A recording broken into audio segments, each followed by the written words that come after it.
How we doing there, boys and girls? Manthieus here and welcome back to another video. So it's time for the Wowhead Weekly Economy Wrap-Up once again. This is episode 190 now. Now firstly, like we do every time, we give a big shout out to Samadan who puts this together for us once every week. Make sure to check him out over on either his YouTube channel or his Twitch channel.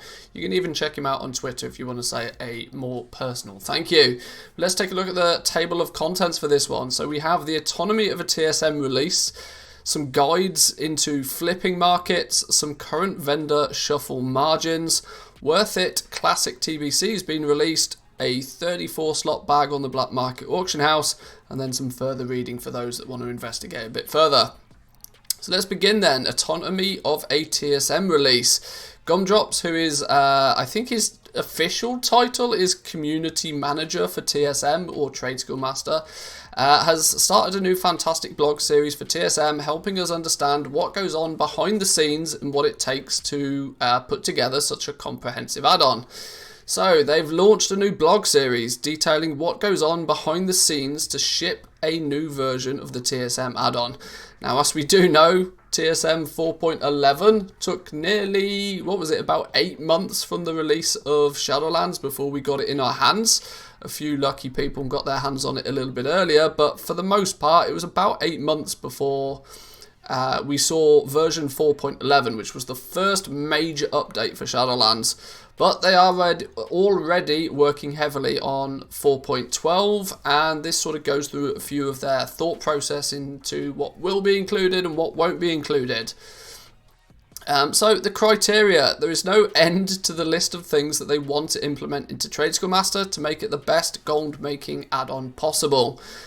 It still baffles me that they consider it a gold making add-on, whether that's just lingo that's used for the purpose of understanding. But my opinion is it's really not a gold making add-on, it's just an inventory management system in many cases. But I suppose summarized it's probably considered a gold making add-on, sure. We've created a list of improvements that we're considering on our public roadmap so that discussion can be had and that we can prioritize for the next version. Our biggest constraints as a team, and not to get philosophical but in life as well, is time. There are many factors we consider as we filter through the list in no particular order with much less formality than they are described here. These include the following high-level points. Now, obviously, TSM team is a team of people that put this add-on together. A lot of add-ons in World of Warcraft is just a lone ranger, a single person that builds it, puts it out there. Legendary Stock Tracker, for example, is a really good example of just one single person using their knowledge, using their expertise to put together something useful for other players in game. Trade Skill Master is a team of people now. I would like to say there's sort of 5 or 6 developers for Trade Skill Master. Saphu is the one that's most commonly known. He is kind of like the owner of Trade Skill Master and the lead developer for it, I believe. But there are multiple other developers on this team. Now, the thing to note is none of those guys are actively working on Trade Skill Master full time. It is something that they do in their spare time, and hence why time becomes the biggest constraint for them. Sure, I mean, if the TSM devs and add-on developers in general were able to be slightly more forward with their monetization options, then maybe we might see some incredible add-ons put together.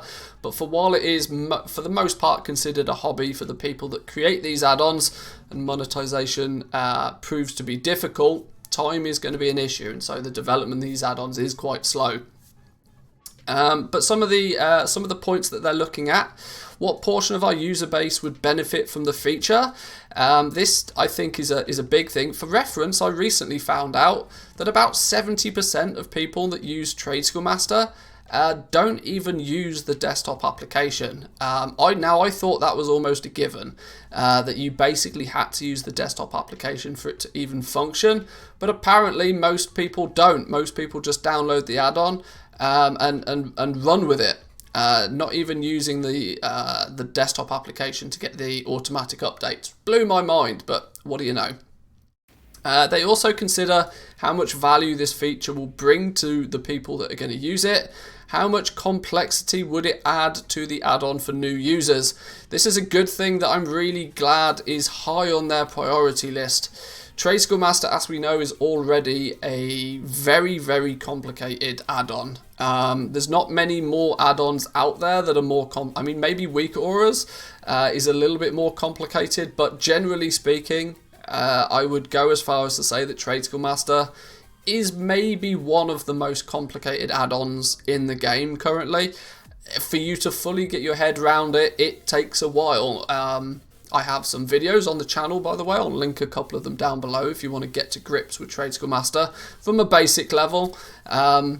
It's like most things, there's a learning curve to it for sure. But it's good to see that they consider how it's going to be taken on by new people to the add-on. If it's going to overly complicate things, maybe it will get scrapped. A good example of this is the recent changes to how groups are made in Trade Skill Master. It used to be, back in the day, very simple. You put the item in the group and then that's it.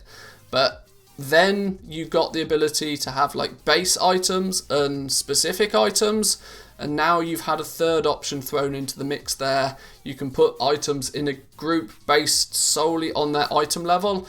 And even that little bit of complexity alone appears to be almost a daily troubling for mainly Gumdrops, who does the support for Trade Skill Master. I keep my eyes on the Discord channel. The WoW Economy Discord channel. There's a support section for Trade Skill Master in there, and basically every single day I see people asking questions about how to put their groups together. So just a very small minor thing like that can actually have a massive knock-on effect to the people using the add-ons, and so it's really good to see that they're thinking about that before they add new things to it. They're also thinking that is this feature especially relevant to the current state of the game, or the other projects being worked on within TSM, e.g. new price data functionality. Give us a 3-day market, TSM, please, please, please, please. I know DB market is meant to swing closer to the more recent auctions, but DB market is still a 14-day price source, which especially at the beginning of new patches, at the beginning of new content, 14 days is way out of whack. DB market is just permanently borderline useless information. A much smaller pricing source, like a 3-day, maybe a 5-day pricing source, would be greatly appreciated for sure. It would also cover a lot of the issues of people, people do napkin maths on how much it costs them to craft certain items in the game, and then they look at Trade Skill Master, which for the most part it bases its maths on DB market, and when the difference between the prices like recently and the DB market price, when there's such a significant difference between those two numbers occasionally, I almost feel it adds an extra layer of confusion to the add-on. A smaller 3-day, maybe 5-day price source could be seriously beneficial. They have looked into that before though, for reference. And then of course they also consider what resources, e.g. design time, development time, dependencies on the back end of the software would be required to ship the feature. So these are the kind of the questions they ask themselves before they look at adding something new into the add-on. So back when they were deciding what the focus of 4.11 was going to be, they went through a ranking exercise to help prioritize the list of high-level features they wanted to implement. I sensed something coming. This resulted in optional material support, good, and custom themes. Boys and girls, if you watch the channel on a regular basis, you'll know what my thoughts is on custom themes. I genuinely cannot believe they invested development time in creating custom themes, and I really hope it didn't come at the expense of other features in the add-on. But either way, thank God optional material support has been added into TSM. Now that we can craft our 168s, our 200s, our 230s, and we can group them all up, and we can specify how many we want to craft of each and that sort of thing. The optional material, the optional reagents was a big one for sure. But what they're indicating here is that gathering is going to be one of the next big features to be prioritized in 4.12. For gathering, what we're not talking about is herbalism and mining. By gathering, we're talking about the process of queuing up a bunch of things to craft, and then the process of gathering all of the materials and crafting all the intermediate items to fulfill that that queue of crafted items. They're going to be working on gathering in a little bit more detail. There are definitely some improvements that can be made, and they're going to go through those in a little bit here. So digging deeper, once they decide what the primary feature is going to be, in this case gathering, the next step is to go one level deeper and figure out exactly what use cases we want to better be able to support. This is almost entirely influenced by feedback we've received around gathering from our users over the years. The most challenging part is deciding whether or not to do something, or what we are not going to do. It's less of a case of, we want to do this and this and this. It's more of a case of deciding what they're not going to implement.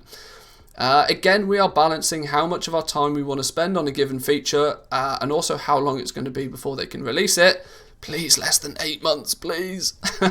How much value it will deliver to our users. For example, gathering for multiple characters at this time is not something that they're going to do in 4.12 because it requires a ton of design and development effort to do it in a way which doesn't add a ton of complexity to the user's needs. So what they mean by multi-character gathering is that if you've used gathering in Trade Skill Master as of now, you'll notice the very first thing you have to do is you have to select the crafter. You have to say, right, I'm going to want to craft everything I can craft with, say, your tailor, and then it will work out what your task list is for the purpose of gathering everything it needs for tailoring. One thing that's been heavily requested is to say, right, here's a big list. You know what my characters are. You know what they can craft. Tell me what I need. Tell me the entire list of everything that I need. And let me just go out and get it and send it to the right places. Understandably, though, that probably requires a hell of a lot of coding and design to go into it. More so than it appears that they're willing to invest in before wanting to get 4.12 out. But what is it going to include? A bunch of general usability and UI improvements to the task list and the gathering tab of the crafting UI itself. They're going to add in support for gathering from the bank in Classic. Due to not really playing Classic, I didn't realise that that wasn't a thing, but I can imagine that that would be very helpful if you're using Trade Skill Master in Classic. The support for intermediate crafts on alts as a gathering source. This, I presume, means that, say for example, I'm going to reference the legendary market, that if you're crafting a bunch of enchanted heavy callous hide, you want to send a bunch of your materials to your enchanter, you want to tell your enchanter to make those enchanted heavy callous hides, then you want to send them back to your leather worker to do the actual, the final crafting of the legendary. At the moment, Trade Skill Master doesn't really work very well for that, but that appears to be something that they're looking at fixing. Improved connected realm support. With more and more realms getting connected day by day, this is, I think, is a drastic improvement for sure. And then adding a default, this is the one I'm not entirely sure whether I fully agree with, but adding a default farming source which will track how many the player has acquired through more manual means. This is basically going to give people the ability to say, I want to queue up a bunch of crafted items to craft, and then I want to go out and farm for those materials. Now, there's lots of different viewpoints on this. Personally, I have the viewpoint that if you're doing crafting in World of Warcraft, you've probably got a sizable amount of gold to begin with, because you kind of need to, right? You need to have a good chunk of change to buy the materials that you need to craft the items. This is maybe allowing people to start crafting a little bit sooner. Maybe you don't have the capital to buy all of those materials to begin with, yet you can still queue up a bunch of stuff. You can still use Trade Skill Master to queue what's profitable to craft, but instead of buying the materials from the auction house, maybe it can say, right, jump on your herbalism and miner, go and farm some of these materials first. there's pros and cons to this approach. There's many people out there that would argue that it's a terrible idea to farm your own materials, me included. But I understand how it gets Trade Skill Master and gets crafting in the hands of many more players at an earlier point in their gold making career, which is, I suppose, overall only a good thing. Now, this is a fairly ambitious set of features. They are fairly confident that they'll be able to tackle them for 4.12. Of course, things may change as we go. We may tweak the list and change some design and implementation processes. However, this list is what we're currently working towards delivering. In addition to the major feature of gathering, we also went through the overall backlog of feature requests and pulled out a few things that we thought they'd be easy to implement or relatively timely to pull into 4.12. This includes things like persisting the show ungrouped items as section between sessions. Okay, so if you change it to show ungrouped item, you know, based on item level or based on specific, every time you do a /reload or log in, log out, it changes it back to the default, which I think the default is specific items. This will mean that if you change it to, say, show things based on item level, it will stay. That's a cool, just little quality of life things for sure. Next steps though for Trade Skill Master. The next steps are split between design and development. On the design side, they're going to be brainstorming what a better UI user experience for the task list and gathering tab looks and feels like.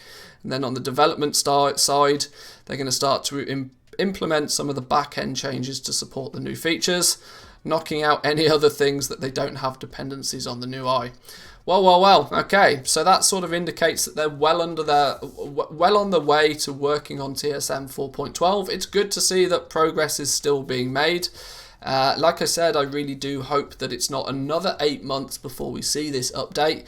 I know time is a factor, of course, but the more time, the speedier we can get these things out, the better, I think, generally speaking. But if you want to investigate a little bit more, there's a link to the blog here, so you can read through it yourself in a little bit more detail if you wish. But yes, thanks to Gumdrops for sharing the development process. We look forward to hearing more in the future. Next on the list then, we've got guides to flipping. Both Samadan and myself have released a couple of guides recently talking about the art of flipping, buying items cheap and then selling them off to make a profit. In his video, I go through the process of material flipping in the Let's Play series, talk about the thought process behind making decisions whether to buy out a market, what gaps to look for and when to avoid buying too much stock. This is something that's very much overlooked, especially if you don't play on a super high population server. If you play on the full pop realms, there's almost no such thing as having too much stock. But if you play on a medium, especially a low pop server, it's entirely possible to just accidentally end up with way too much stock, which only does two things really. It ties up a lot of your capital. It's going to hold a lot of your gold if you keep huge amounts of stock. It's also risky. It's risky in terms of the fact that most of the time the value of items goes up because of its scarcity. Now, if you've got a large quantity of it and you're constantly supplying the auction house with it, what's actually more likely to happen is you're going to drive the price of that material down rather than what you want it to do, which is go up. So sometimes there is such thing as buying out too much stock. Now, I'm going to be honest, apologies Samadan, I haven't actually watched episode 31 of your Let's Play, so I can't comment in much more detail than that, but I assure people watching this at least that there's going to be some good nuggets of information in there, so go check it out. I covered the concept in a little bit of detail as well in a video I put out last week. This was actually a video more indicated at giving you an in-game way to track whether something is going up or down using a small little custom price source within Trade Skill Master to give you kind of the trend of an item. If you're interested in seeing whether the value of an item is going up or it's going down at any point, check out this video. It gives you a nice little indicator of how you can do that in-game yourself. But alright then, next on the list we have some current vendor shuffle markets. Vendor shuffling, or the art of buying materials below a certain price point, making an item from said materials and then selling them back to a vendor for profit, has been around for a long time. Yes, very true. It's seen various significant nerfs in recent times. There will always be a point though to which the floor to material prices where enterprising goblins can turn a small profit. Yeah, if you can get your materials cheap enough, there's always options here. Every crafted item in the game has a vendor sell price, and simple maths says that if you can acquire the materials to make that item for less than what the vendor is willing to give you for that item, you can do a quick craft, sell that item and turn a profit. Now the real maths is at doing this at scale, right? You want to be crafting as many items as fast as possible for the lowest amount of gold, and so you really do have to focus on getting your materials as cheap as possible in this one. But Science Nye, a user on Reddit, has put together a little guide on the current state of Shadowlands vendor shuffles. I may or may not have a tool that will be very useful for you regarding this as well. So they cover what vendor shuffling is and why you should be doing it.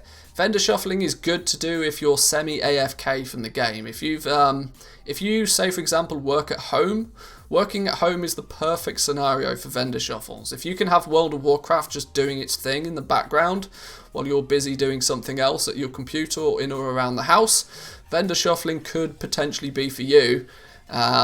It is very time intensive, vendor shuffling though. Most of the time we're dealing with a sort of a gold per hour or a crafting per hour or even a material usage per hour situation, and the more time you can do it, the more gold you'll make from it. You're never going to get mega rich doing vendor shuffles, but you can and should be doing it if you have lots of spare time when you're not looking to be doing other things in the game.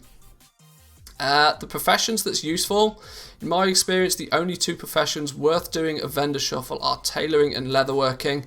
There are still profits for blacksmithing and jewel crafting, but these are at raw material prices which are rarely seen on the auction house. Not so true. Jewel crafting has a very good, well, not so much vendor shuffle, but disenchanting shuffle. You can very frequently craft certain rings and disenchant them, or is it the next? I can't remember, one or the other, for a profit. Blacksmithing, if you can get your lacestrite ore cheap enough, there's definitely some options there as well. But yes, tailoring and leatherworking tend to be the big two. What are the requirements for vendor shuffling? Well, as we've said, cheap materials. Shrouded cloth, pallid bones, desolate leather, they're going to be your big three. Keeping your eyes on the price of those will dictate which of these vendor shuffles are going to be useful to you. Most importantly, we need a lot of the secondary cheap materials, hereby being penumbra thread. Well, these are vendor materials, so the best thing about the vendor materials is you can get a faction discount on them. If you happen to be exalted with, you know, your home covenant, so Stormwind or Orgrimmar or even Dalaran, you can buy the vendor materials for a substantially lower price. I think it's a 20% discount when exalted, which will bring something like penumbra thread down to 7 gold 20. This is often the make or break of whether these vendor shuffles work or not. It's entirely possible for you to get your materials at a cheap enough point most of the time. But if you're not exalted with one of these factions, if you're paying the full 9 gold a piece for each piece of thread, that's often going to eat up all your profits. So you absolutely want to make sure you're exalted with your home faction before buying these vendor materials. They go through in a bit of detail about how the vendor shuffle works. I'm going to be honest with you, it's pretty simple. You craft the items that are cheaper than that you can craft for less than what they vendor. The science behind vendor shuffling is less about knowing how to do it, but which ones you should be crafting and at what are your breakpoint prices for materials. Now this is where I'm going to be a bit sneaky, and I'm going to dive through a little bit of this and actually go as far as to promote my own cheat sheet. My Shadowlands cheat sheet, this is always pinned in the Discord, by the way, so make sure you go check out the Discord. The link is down below. I have a vendor and disenchant shuffle sheet. This basically has every single item that can be crafted with tailoring, leatherworking, blacksmithing, or jewel crafting. All you need to do is put in your your prices for the materials on your realm. Say for example your penumbra thread, your flux, your soul dust, your shards, your shrouded cloth, your lightless silk, some of the basic materials that you use, and the spreadsheet will go ahead and it will tell you what is profitable to craft, your vendor profit / loss. It will give you a best result for each one. Wherever you see a green box, there's potentially gold to be made. So this is designed to be very straightforward and simple for the purpose of vendor flipping. I've done a more detailed video on the vendor shuffles, which if I remember I will also link in the description down below for this, but I recommend you check this out if you're interested in vendor shuffles. So yes, there we go. That's the main thing about vendor shuffles. The next thing is Worth It Classic TBC has been released.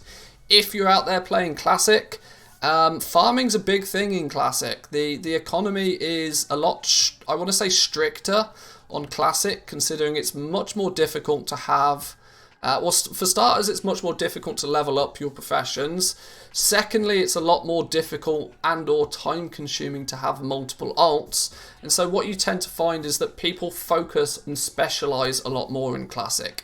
Now, what that means though, is if you're a farming character primarily, if you have mining and herbalism on a character on Classic, it's super cool for you to know where the best place to go and gather your materials. Worth It has been very beneficial for many people in retail, and it's now been ported over to Classic as well. So those farmers out there can go and find the best locations to farm their things. So make sure if you use Worth It, go say a big thank you to Dollar GG. He puts this. He's the mastermind behind the Worth It add-on.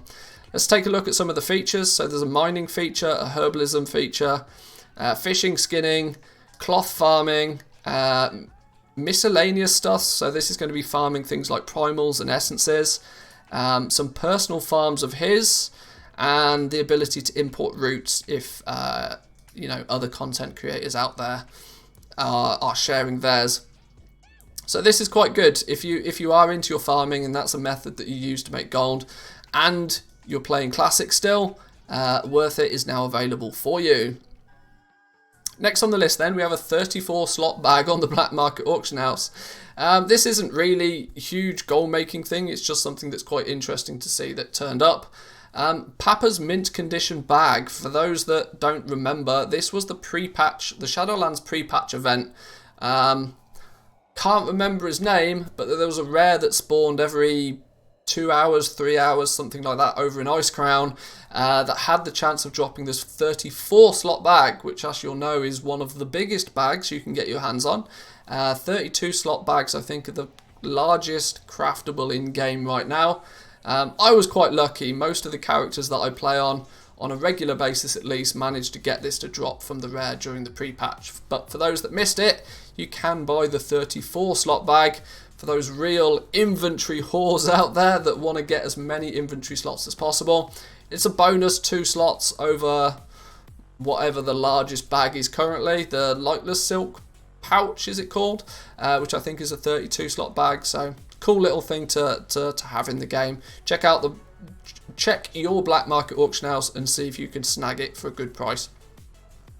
But there we go, boys and girls. That was the Wowhead weekly economy wrap up for this week. If you want to do some further reading, make sure you go and check out the Wowhead economy over on Reddit.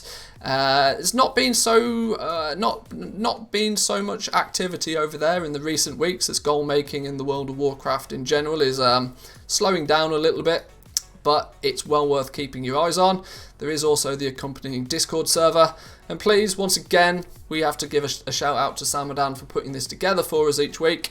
If he didn't take the time and the effort to put this article together, I couldn't steal all the content and give it to you guys in the short form video. But anyway, that's it for this video today, boys and girls. I hope you enjoyed it. If you like these videos, please remember to give the like button a smash. It does help the YouTube algorithm, tells them that you liked the video and will show it to more people. And of course, if you're into gold making in World of Warcraft, or World of Warcraft in general, consider hitting that subscribe button. But I've been Manthieus, boys and girls. I'll catch you guys next time. Peace.